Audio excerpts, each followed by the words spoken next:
Hello दोस्तों, नमस्कार। मैं सद्दाम सानू मैथमेटिक्स चैनल में आप सभी लोगों का तहे दिल से स्वागत है। दोस्तों, आज मेरा जो है मैथ का ये तीसरा वीडियो है। मैं चैप्टर आप लोगों को पढ़ा रहा हूँ नंबर सिस्टम के बारे में, यानी संख्या पद्धति। और संख्या पद्धति में हमने आपको बता दिया था नेचुरल नंबर हमने बताया था, यानी कि प्राकृतिक संख्या। नेचुरल नंबर ये कहता है कि भैया प्राकृतिक संख्या वही हो सकता है जो एक से स्टार्ट होगा और कहाँ तक जाएगा, अनंत तक जाएगा, जो कि हमने आपको पहले और दूसरे वीडियो में शायद बता दिया है। ठीक है। इसके बाद होल नंबर का मतलब होता है पूर्ण संख्या। और पूर्ण संख्या कहता है कि प्राकृतिक संख्या के शुरू में जीरो लगा दीजिए, यानी कि 0 1 2 3 डॉट डॉट कहाँ तक, अनंत तक। ये कौन सी संख्या बन गई? होल नंबर, यानी कि पूर्ण संख्या। और इसके बाद हमने बताया था इंटीजर नंबर, यानी कि पूर्णांक संख्या कहता है कि माइनस, जीरो और प्लस, इन सभी का परिवार, इन सभी लोगों का परिवार क्या कहलाएगा? पूर्णांक संख्या कहलाएगा। और पूर्णांक संख्या का प्रकार का होता है? दो प्रकार का। देखिए, एक पॉजिटिव यानी प्लस, एक निगेटिव यानी कि माइनस। और जीरो क्या है? जीरो भी तो पूर्णांक है। जीरो कह रहा है कि हम भी पूर्णांक हैं। देखिए, वैसे तो पूर्णांक तीन प्रकार का होता है। एक माइनस वाला पूर्णांक यानी निगेटिव पूर्णांक, एक जीरो इंटीजर यानी कि शून्य वाला पूर्णांक, और एक प्लस यानी कि पॉजिटिव इंटीजर। वैसे तीन प्रकार का होता है, लेकिन मेनली मुख्य रूप से हम जानते हैं कि एक प्लस होता है, एक माइनस। लेकिन शून्य भी पूर्णांक होता है। शून्य कहता है कि हम पूर्णांक हैं, लेकिन आप बताइए कि हम प्लस हैं कि माइनस। तो याद रखिएगा, हमने बताया था शून्य कहता है कि भैया नहीं हम प्लस हैं और नहीं माइनस, क्योंकि अगर प्लस होता तो मान बढ़ा देता और माइनस होता तो क्या होता? मान घटा देता, जो कि हमने आपको पहले वीडियो में बता दिया। इसके बाद हम पढ़ते हैं रेशनल नंबर। कौन सी नंबर? Rational number. और रेशनल नंबर को हम कहते हैं परिमेय संख्या। परिमेय संख्या कहता है कि जिस संख्या को आप P बटा Q के रूप में लिख सके, यानी अंश बटा हर के रूप में लिख सके, वो कौन सी संख्या कहलाएगी? परिमेय संख्या। जैसे 5 बटा में 10, देखिए P बटा Q है। 10 बटा 3 माइनस 1 बटा 8, 4 बटा माइनस 3, और 0 बटा में 10, और एक 15 बटा में 0। देखिए, ध्यान समझिए, परिमेय संख्या कहता है कि जिस संख्या को आप P बटा Q के रूप में लिख दीजिएगा वह बनेगा रेशनल नंबर, यानी कि परिमेय संख्या। और Q कहता है कि भैया हमारा मान कभी भी शून्य नहीं होगा। अगर मेरा मान शून्य हो गया तो वह कभी भी परिमेय नहीं होगा। देखिए यहाँ पे ध्यान से देखिए, 15 की जगह P है और शून्य की जगह क्या हो गया? Q। यानी जो P का मान 15, Q का मान 0। लेकिन Q कहता है कि भैया मेरा मान कभी भी 0 नहीं हो सकता है। अगर मेरा मान 0 हुआ तो कभी भी परिमेय नहीं बनेगा। तो यहाँ पर ध्यान से देखिए कि 15 बटा में 0, क्या यह परिमेय है? नहीं। 15 बटा 0 को आप परिमेय नहीं कर सकते हैं, यह गलत है, क्योंकि Q का मान 0 नहीं होना चाहिए। इसके बाद P कहता है कि मेरा मान ऊपर प्लस में भी हो सकता है। देखिए 5, माइनस में भी हो सकता है। तो ऊपर से कोई मतलब नहीं है, ऊपर प्लस रहे माइनस रहे कुछ भी रहे, लेकिन नीचे वाला कहता है कि मेरा मान कभी भी माइनस नहीं होना चाहिए, शून्य नहीं होना चाहिए। अगर शून्य हो गया तो वह जो है कभी भी परिमेय संख्या नहीं होगी। इसके बाद हम पढ़ते हैं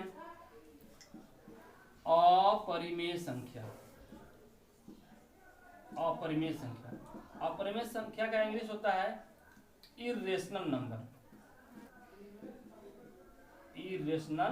नंबर। और इसका परिभाषा होगा कि जिस संख्या को P बटा Q के रूप में न लिखा जा सके उसे हम अपरिमेय संख्या कहते हैं। या इसका एक और भी उदाहरण है कि जिस संख्या का वर्गमूल हम आसानी से नहीं ज्ञात कर सकते हैं वो भी क्या होगा? अपरिमेय संख्या है। जैसे करनी में -11।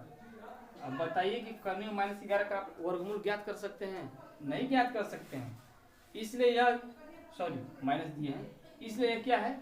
अपरिमेय संख्या है। ऐसे बहुत से उदाहरण होंगे, -13, करनी में आपको हो जाएगा -21। ध्यान से देखिए, सॉरी गलत हो गया, माइनस नहीं होगा। करनी में 21 का आप वर्गमूल नहीं ज्ञात कर सकते हैं, 13 का भी वर्गमूल आप ज्ञात नहीं कर सकते हैं, और 11 का भी वर्गमूल नहीं ज्ञात कर सकते हैं। इसलिए कौन संख्या कहलाएगी? अपरिमेय संख्या। और इसमें परिमेय संख्या कहता है कि P/Q के रूप का होना चाहिए। ऊपर कुछ भी रहे, प्लस रहे, माइनस रहे, शून्य रहे, कोई मतलब नहीं है, बस नीचे जीरो नहीं होना चाहिए। नीचे जीरो हो गया तो वह जो है परिमेय नहीं कहलाएगी। क्लियर? तो परिमेय भी क्लियर हो गया आपका और अपरिमेय भी क्लियर हो गया। और आगे थोड़ा बताइए कि ये कौन सी संख्या है। आगे बताइए कि ये जो संख्या आपका है करनी में -7, आखिर ये कौन सी संख्या है? तो ये बताइए, ये तो न ही परिमेय है और न ही अपरिमेय है, तो आखिर ये कौन संख्या है? तो याद रखिएगा, जो संख्या करनी के अंदर माइनस में हो, जो संख्या करनी के अंदर माइनस में हो, उसे हम न ही परिमेय कहेंगे और न ही अपरिमेय कहेंगे। तो आखिर वो कौन संख्या है? तो याद रखिएगा, ऐसी संख्या को हम कहेंगे काल्पनिक संख्या।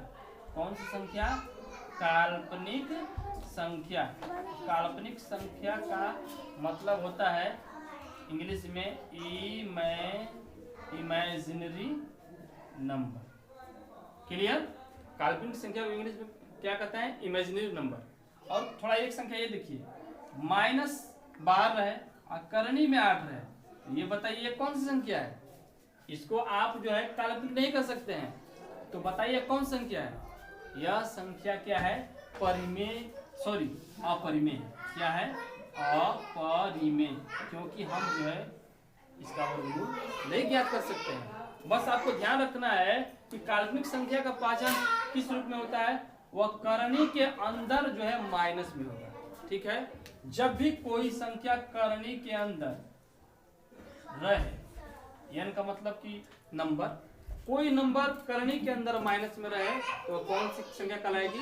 Imaginary number. इसके बाद आगे चलते हैं, देखिए संख्या कैसे बढ़ रही है। आगे चलते हैं, मान लेते हैं कोई संख्या हम लेते हैं कि 5 + 2i। तो बताइए कि आप इसको आप कौन सी संख्या कहेंगे? देखिए 5 तो रियल नंबर है, यानी कि वास्तविक संख्या, और i वाला याद रखिएगा, जो इमेजिनरी नंबर होता है उसे हम i से सूचित करते हैं। तो देखिए एक रियल नंबर और एक इमेजिनरी नंबर। कौन सी नंबर? Imaginary number. ये दोनों जब मिल जाएगा तो क्या बन जाएगा? ये दोनों मिलकर बनेगा कॉम्प्लेक्स नंबर। राइट? एक रियल नंबर और एक इमेजिनरी नंबर जब दोनों मिल जाएगा तो कौन सा नंबर बनेगा? Complex number. देखिए आगे बढ़ते हैं, इसके बाद अब हम पढ़ेंगे कि कॉम्प्लेक्स नंबर कितने भाग में बांटा जाता है। आगे बढ़ते हैं।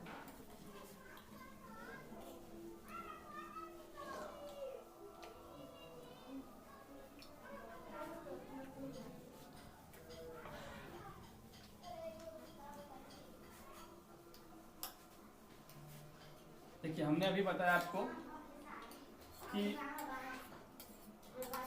एक रियल और एक इमेजिनरी नंबर, ये दोनों मिलाकर क्या बनेगा? Complex number. और कॉम्प्लेक्स नंबर को हम कहते हैं सम्मिश्र संख्या। इससे पहले हम इमेजिनरी के बारे में जानते हैं। कैसे आप जानेंगे कि कोई संख्या रियल है या काल्पनिक है? याद रखिएगा, जब भी किसी संख्या का वर्ग करिएगा, किसी भी संख्या का वर्ग करने पे अगर उसका मान प्लस में आए यानी कि पॉजिटिव आए, तब तो हम इसको कहें कि यह रियल है। कौन सी नंबर है? रियल नंबर है। और यदि उसका मान निगेटिव आए तो हम कहेंगे क्या है? Imaginary number. कौन नंबर है? इमेजिनरी, यानी कि काल्पनिक संख्या। और काल्पनिक संख्या कहता है कि इसको आप सूचित किससे करिएगा? i से। i बराबर क्या होता है? काल्पनिक संख्या, इससे सूचित करते हैं। ठीक है? जैसे एक उदाहरण लेते हैं, कि 4 माइनस 2 करनी में 2 और इसके ऊपर करनी। अब बताइए, आपको बताना है कि ये रियल है या इमेजिनरी है। तो अभी हम बताए हैं किसी भी संख्या का जो संख्या दिया होगा उस संख्या का आप वर्ग करिएगा, प्लस आए तो रियल, निगेटिव आए तो काल्पनिक। चलिए इसका हम वर्ग करके देखते हैं। जब आप इसका वर्ग करिएगा 4 माइनस 2 करनी में 2,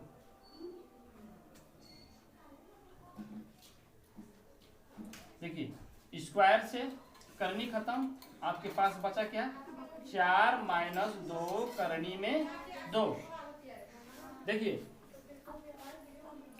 अब हम जानने के लिए इसको हम कोपचा में लेंगे, यानी कि करनी के अंदर, पूरे संख्या को करनी के अंदर लेंगे। याद रखिएगा, करनी के अंदर लीजिएगा तो 4 को हम लिख सकते हैं करनी में 16। क्लियर? 4 को हम क्या लिख सकते हैं, करनी में 16। और देखिए माइनस है तो माइनस, इसको लिखने के लिए इसका वर्ग कीजिए, 2 दूना के 4 और 4 दूना के 8, 2 दूना के 4, 4 दूना के 8, माइनस 8। अब बताइए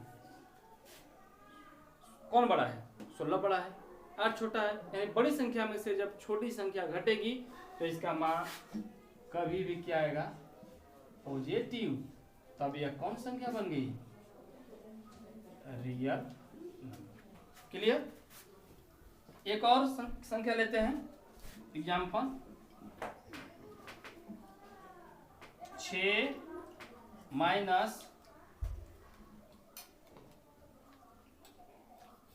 5 करनी में 3। और आपको बताना है कि यह संख्या रियल है या इमेजिनरी। तो अभी हम आपको बताएं कि इस संख्या का आप क्या कीजिएगा, वर्ग कीजिएगा। तो चलिए वर्ग करते हैं। वर्ग करिएगा तो करनी में 6 माइनस 5 करनी में 3। जब आप वर्ग कीजिएगा तो देखिए स्क्वायर से करनी खत्म, आपके पास क्या बचा, 6 माइनस 5 करनी में 3।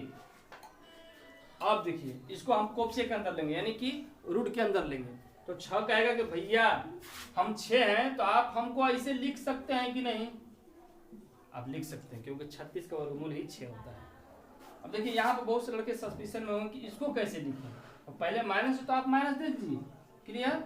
इसको लिखने का तरीका है, आप 5 का वर्ग कीजिए, 50 25 और 3 से गुणा कीजिए, 25 3 75 और ये आ जाएगा करनी में 75। अब बताइए कि 36 बड़ा है कि 75 बड़ा है। स्पष्ट दिख रहा है कि 36 छोटा है और 75 बड़ा है। यानी कि छोटी संख्या में से बड़ी संख्या घटाइएगा तो बताइए प्लस आएगा, कभी नहीं आएगा, इसका मान आएगा निगेटिव। यानी तब इसको हम कहेंगे यह जो है काल्पनिक नंबर है, यानी कि इमेजिनरी नंबर। क्लियर? तो हमने आपको अभी बताया परिमेय संख्या। परिमेय संख्या कहता है कि जिस संख्या को p बटा q के रूप में आप लिख दीजिएगा वह संख्या जो है परिमेय संख्या होगा। लेकिन q कहता है कि भैया मेरा मान कभी भी 0 नहीं होगा, माइनस हो सकता है लेकिन 0 कभी नहीं होगा। और p भी कहता है ऊपर प्लस हो सकता है, माइनस हो सकता है, तब पर भी परिमेय होगा, बट नीचे 0 नहीं होना चाहिए। और अपरिमेय संख्या कहता है, एक चीज और है, परिमेय संख्या ये भी कहता है कि जिस संख्या का आप आसानी से वर्गमूल ज्ञात कर लीजिएगा तो वह भी परिमेय बन जाएगा, और जिस संख्या का वर्गमूल आप ज्ञात ही नहीं कर सकते हैं तो उसे क्या कहेंगे, अपरिमेय संख्या। या जिसको p बटा q के रूप में न लिख सकें वो भी अपरिमेय संख्या। और हमने अभी बताया कि एक रियल नंबर यानी कि वास्तविक संख्या, एक इमेजिनरी नंबर, दोनों जब मिल जाता है तो क्या बनता है, कॉम्प्लेक्स नंबर। आगे हम बताएंगे इसके बारे में। इसके लिए हमने देखिए इमेजिनरी को पहचानने का तरीका कि किसी नंबर का वर्ग करिएगा, अगर उसका मान पॉजिटिव आता है प्लस में तभी वह रियल होगा, अगर निगेटिव आता है तो वह जो है काल्पनिक होगी। और आई को हम लिखते हैं, इमेजिनरी को आई से सूचित करते हैं, आई बराबर काल्पनिक संख्या। एग्जाम्पल की तरफ हमने लिया है कि एक संख्या है कि करनी में 4 माइनस 2 करनी 2। आपको ये ज्ञात करना है कि ये रियल है या इमेजिनरी। देखिए हमने इसको ज्ञात किया है कि इसका वर्ग करेंगे तो वर्ग करनी तो स्क्वायर से करनी खत्म, और 4 माइनस 2 करनी, तो यहाँ से आप नहीं ज्ञात कर सकते हैं कि वास्तव में रियल ही है या इमेजिनरी है। इसको ज्ञात करने का तरीका है कि सब कहता है कि हमको ज्ञात करना था, आप हमको कोप्चे के अंदर लीजिए। तो देखिए 4 को कोप्चे के अंदर यानी कि करनी के अंदर, तो 4 कहेगा कि आप हमको लिख सकते हैं 16 लिख सकते हैं, माइनस है तो माइनस 2 करनी 2 को हम कैसे लिखेंगे, कंफ्यूज मत होइएगा। यहाँ पे 2 कहता है कि मेरा वर्ग कीजिए, 2 दूना के 4 और 4 दूना के 8, आप इसको ऐसे लिख सकते हैं। देखिए 16 बड़ा है 8 छोटा है, यानी कि बड़ी में से छोटी घटाएंगे तो प्लस मान यानी कि क्या बनेगा, रियल नंबर। देखिए और यहाँ से दूसरा एग्जांपल हमने दिया है कि करनी में 6 माइनस 5 करनी 3, तो इसका भी हम वर्ग करेंगे। तो वर्ग करेंगे तो स्क्वायर से करनी खत्म, आपके पास बचा क्या 6 माइनस 5 करनी 3, और ये भी कोप्चे के अंदर जाएगा। तो 6 को लिख सकते हैं 6 के 36, 36 का वर्गमूल 6 हो जाएगा। इसको लिखने का तरीका है वर्ग कीजिए 50 25, अब 25 या 75। अब बताइए ये छोटी ये बड़ी, छोटी में से बड़ी घटेगी तो माइनस, यानी कि क्या बन गई, इमेजिनरी नंबर यानी कि काल्पनिक संख्या। और अब हम पढ़ते हैं कॉम्प्लेक्स नंबर के बारे में।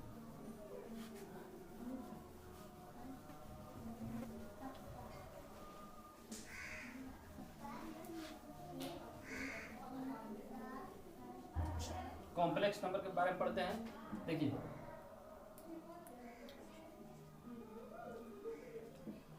कॉम्प्लेक्स नंबर यानी कि इसको कहते हैं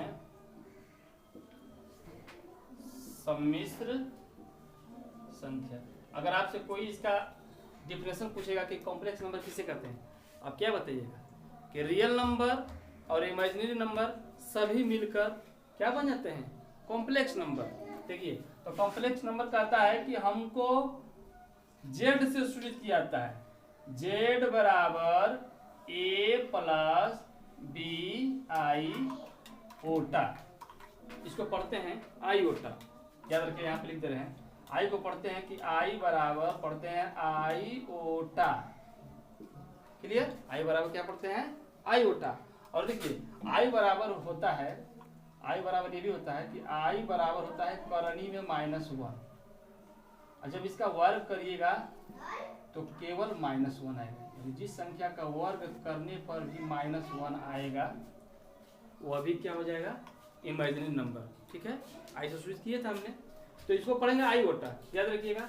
तो देखिए सम्मिश्र संख्या कहता है कि हमको जेड से सूचित किया था, और जेड बराबर होता है ए प्लस बी आई ओटा। और कभी कभी इसमें मॉडुलस जेड का मान पूछ देता है कि मॉडुलस जेड बराबर क्या होगा। तो याद रखिएगा यह कहता है कि आपको कुछ नहीं करना है, इसका फॉर्मूला होता है कि ए स्क्वायर प्लस बी स्क्वायर, किसके अंदर, करनी के अंदर। एग्जाम्पल के तौर पर एक क्वेश्चन लेते हैं कि 3 + 4i बराबर क्या, ठीक है। तो यह देखिए 3 + 4i की जगह a + bi है, यानी कि a का मान 3 और b का मान क्या है 4।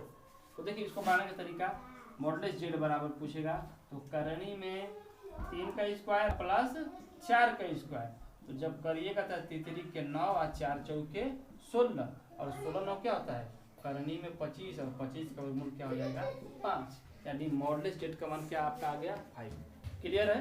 तो कॉम्प्लेक्स नंबर भी आपको समझ में आ गया होगा। और आगे देखिए हम पढ़ते हैं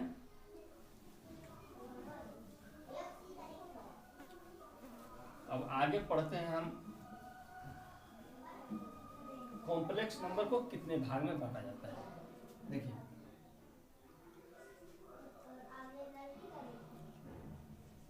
कॉम्प्लेक्स नंबर यानी कि सम्मिश्र संख्या, सम्मिश्र संख्या। देखिए कॉम्प्लेक्स नंबर कहता है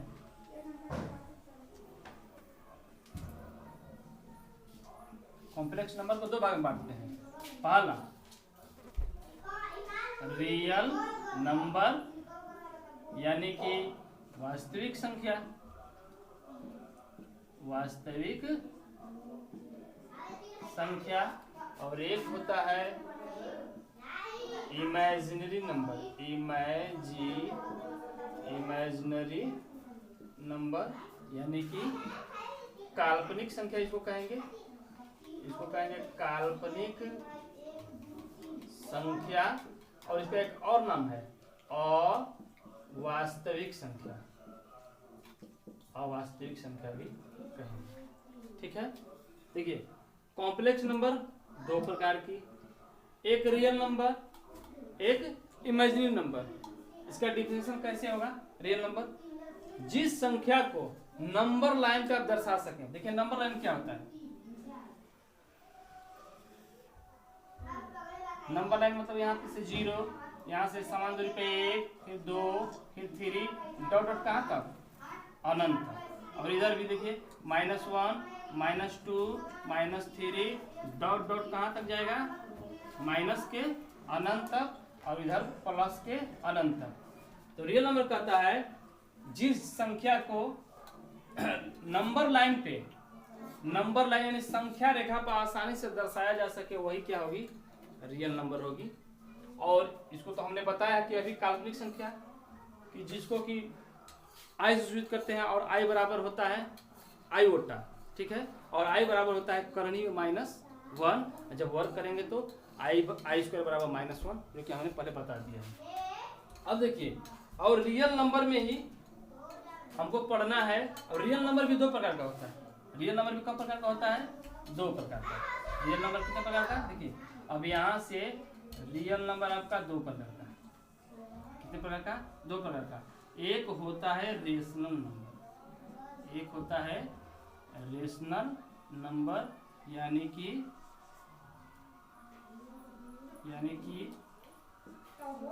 परिमेय संख्या, और एक होता है इर्रेशनल नंबर। इर्रेशनल नंबर यानी कि कौन संख्या? अपरिमेय संख्या, अपरिमेय संख्या। ठीक है, देखिए परिमेय संख्या और अपरिमेय संख्या। यहां से देखिए कॉम्प्लेक्स नंबर दो प्रकार का, रियल, इमेजिनरी। इसके बारे में हमने बता दिया। रियल नंबर भी दो प्रकार का, एक रेशनल, एक इरेशनल। रेशनल का मतलब परिमेय संख्या, इरेशनल का मतलब अपरिमेय संख्या। परिमेय संख्या कहता है P/Q, जहाँ Q का मान कभी 0 नहीं होना चाहिए, और अपरिमेय संख्या जो कि P/Q के रूप में न लिखा जा सके।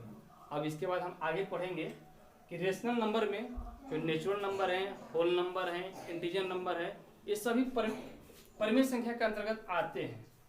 तो आगे की क्लास में हम यही जानेंगे विस्तार से। आज के लिए बस इतना ही। Thank you. ज़्यादा से ज़्यादा वीडियो को शेयर कीजिए। Thank you.